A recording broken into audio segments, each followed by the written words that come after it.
Ịzọpụ ọkpa ndọrọndọrọ ọchịchị pụtawagara ihe. Mazi Chinedum Okafor bụ otu onye a maara amara na-azụ okwe ndọrọndọrọ ọchịchị na Enugu Ukwu Community esonyegoro otu All Progressives Grand Alliance APGA. Mazi Okafor sonyere Enugu Ukwu Ward 3 nke otu ndọrọndọrọ ahụ n'oge mmemme achịkọbara na Ụmụezu Awọvụ Hall nke ya bụ obodo na kansụl ime obodo njikọ ọka nke Anambra steeti. Onye ọrụ anyị bụ Blessing Dennis gara wee wetara anyị akụkọ a ka o si gaa.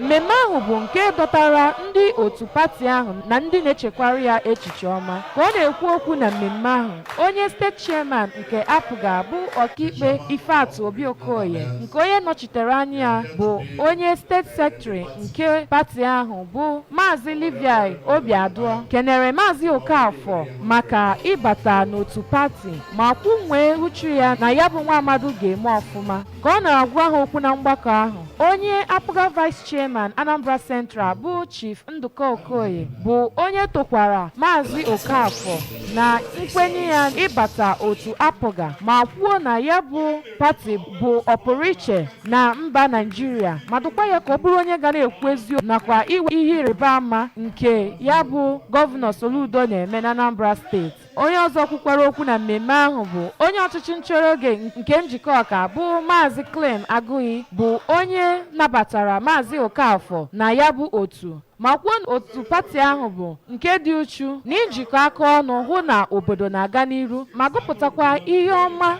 pụrụ iche emepụtagoro site na ọchịchị gọvanọ Chukwuma Soludo na Enugu Ukwu. N'aka nke ya ka onye APGA State Women Leader bụ Odoziakụ Chinyere Obiekesi kwupụtara na otu APGA bụ nke na-enye olileanya ma bụrụkwa ọganiru maka mmadụ niile ma dụkwa ụmụ nwanyị ka ha were ikikere ha wee na-ewebatakwa ọrụ mmepe dị iche iche n'okwu ha dị iche iche. Onye managing director nke Anambra State Waste Management Authority ASWAMA bụ Sir Mike Ozemena, onye kanselọ nke wọd ahụ bụ Maazị Darlington Obuọzọ nakwa ndị eji okwu ha agba izu na pati ahụ bụ Honorable Anthony Icheku nakwa Dọkịnta Nkem Okeke dọrọ Mazi Okafor ka ọ gbado ụkwụ na ọganiru nke otu pati ahụ na iji wepụta ihe pụrụ iche. N'okwu nnabata ya ka Mazi Okafor, onye kwupụtara afọ ojuju ya nyegara otu APGA ka ha si